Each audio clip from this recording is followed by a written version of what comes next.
जय राजेश्वरी।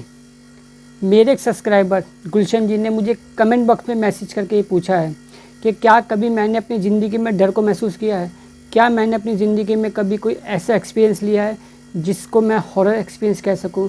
तो गुलशन जी, मैं आपको बताना चाहता हूं, अगर आपने मुझसे कोई आध्यात्मिक एक्सपीरियंस पूछा होता तो शायद मुझे आपको बताने में आसानी होती, लेकिन आपने पूछा है हॉरर एक्सपीरियंस के लिए, शायद मेरे लिए थोड़ी मुश्किल होगी।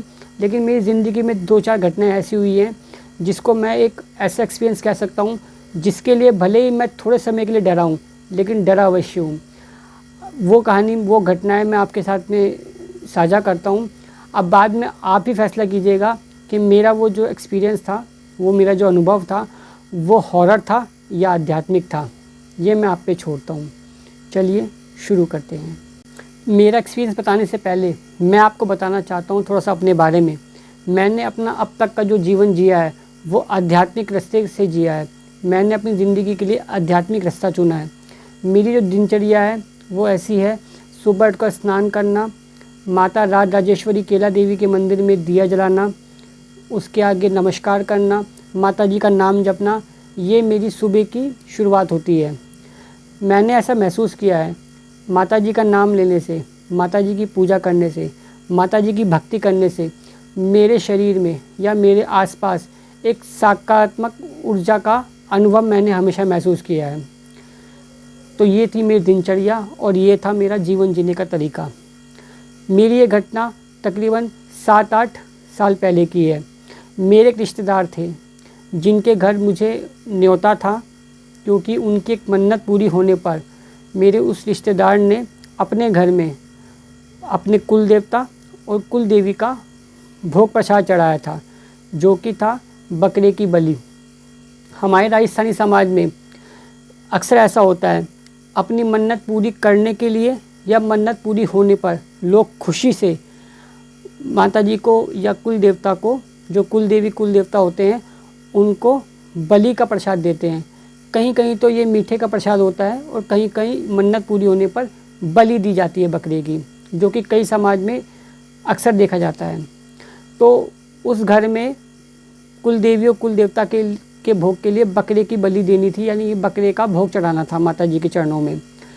तो मैं शाम को वहाँ पे 8 बजे पहुँचा और मेरे पहुँचने तक वहाँ पे प्रसाद बन चुका था। एक तरफ था सात्विक भोजन और एक तरफ था तामसिक भोजन।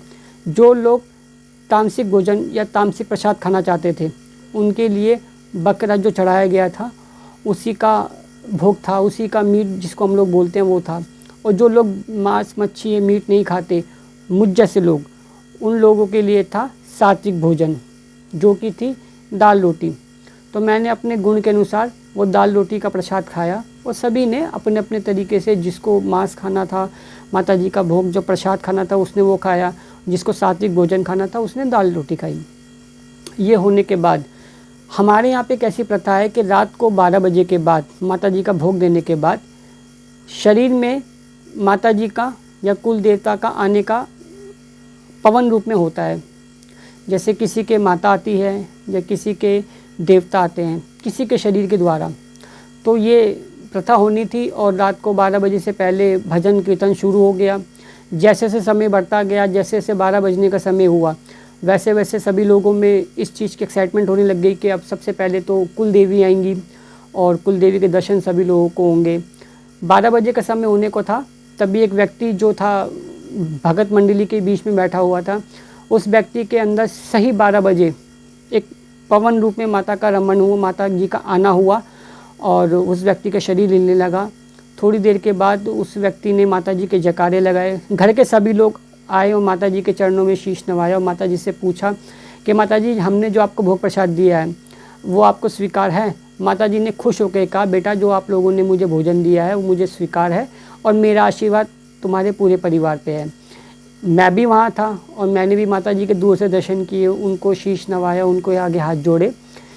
उसके बाद अब बारी थी कुल देवता के आने की, क्योंकि माता जी के जाने के बाद जो भगत मंडली थी उन्होंने कुल देवता के भजन गाने शुरू किए। अब कुल देवता आने वाले थे।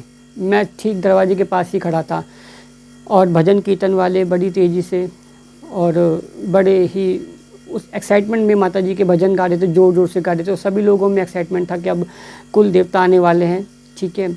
और थोड़ी देर के बाद जैसे शायद 12:15 साढ़े 12 का समय रहा हुआ, कुल देवता का आने का समय हुआ, एक व्यक्ति को और बिठाया गया भक्तों के बीच में, और मैंने महसूस ये किया कि जैसे जैसे कुल देवता के आने का समय हुआ वैसे वैसे मुझे एक गंध सी महसूस होने लगी। और वो गंध, हम उसको कह सकते हैं कि वो गंध ऐसी थी कि जो मतलब आप अच्छा, जिसको आपको अच्छा फील, उसको मैं खुशबू नहीं कहूँगा, उसको मैं गंध ही कहूँगा, एक तरीके की बदबू थी, वो आने लगी। और धीरे धीरे धीरे जैसे जैसे देवता जी के आने का टाइम हुआ वैसे वैसे वो दुर्गंध इतनी बढ़ती गई कि मैं वहाँ बड़ा अनकम्फर्टेबल होने लग गया, और मुझे बड़ा अजीब सा महसूस होने लग गया। मैं वहाँ से जाना चाहता था, और मैं वहाँ पे रुकना भी चाहता था। रुकना मैं इसलिए चाहता था कि मैं भी देवता के दर्शन करूं, और जाने इसलिए चाहता था कि वो दुर्गंध जो थी वो इतनी बढ़ती गई कि मुझे वहाँ पे सांस लेने में दिक्कत होने लग गई। और मेरे अंदर से ऐसे आवाज़ आई कि मुझे यहाँ नहीं रहना चाहिए और मुझे यहाँ से चले जाना चाहिए। शायद जो मेरे अंदर एक सकारात्मक जो ऊर्जा थी वो मुझे बार बार ये इशारा कर रही थी कि यहाँ मत रुको और यहाँ से चले जाओ। मेरी लाख कोशिश करने के बाद भी मैं उस घर में नहीं रुक सका। देवता के आने से पहले वो दुर्गंध इतनी ज़्यादा बढ़ गई कि मुझे वहाँ से उस घर को छोड़कर घर से दूर जाना पड़ा। घर के सामने एक पार्क था, मुझे वहाँ जाना पड़ा।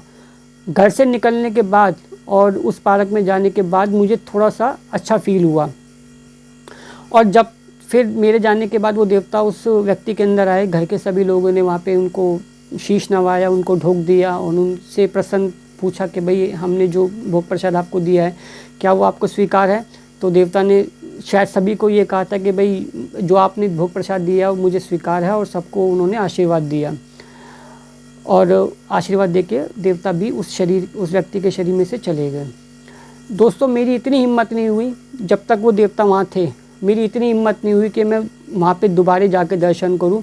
और जब वो देवता चले गए फिर मुझसे पूछा गया कि मैं बाहर क्यों हूँ, तो मैंने उनको बताया कि भाई मैंने ऐसा फ़ील किया कि भाई मैं वहाँ पे नहीं रह पा रहा हूँ, मुझे एक अजीब सी फील हो रही है, मुझे अजीब सा घुटन वहाँ महसूस हो रही है और मेरा रहना बड़ा मुश्किल था। तो फिर बाकी घर वालों ने मुझे कहा कोई बात नहीं, अब ऐसी कोई चीज़ है तो आप बताइए।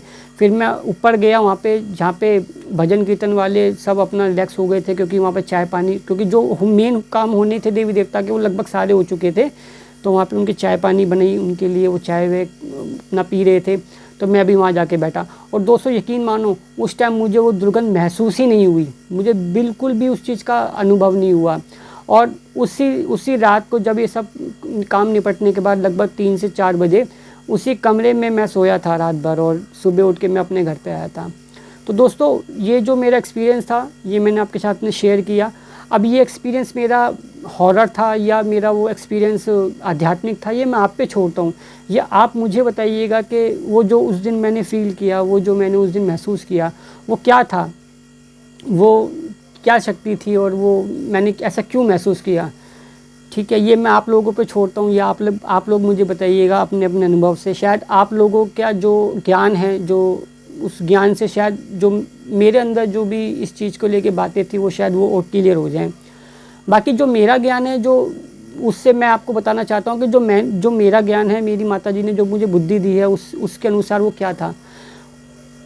होता क्या है दोस्तों, जैसे एक व्यक्ति है, उसने अपना एक आध्यात्मिक रास्ता चुना है, उसने पूजा पाठ, भजन कीर्तन और सात्विक भोजन, ठीक है, उसी प्रकार का मैंने अपना जीवन जिया है। मेरी जो माताएं सात्विक देवी हैं, राजराजेश्वरी, केला मैया, और उनका सात्विक भोग है और सात्विक भजन, सब कुछ उनका भोग प्रसाद सब कुछ सात्विक है। तो मैंने भी अपने जीवन में सात्विक जीवन जीना शुरू किया।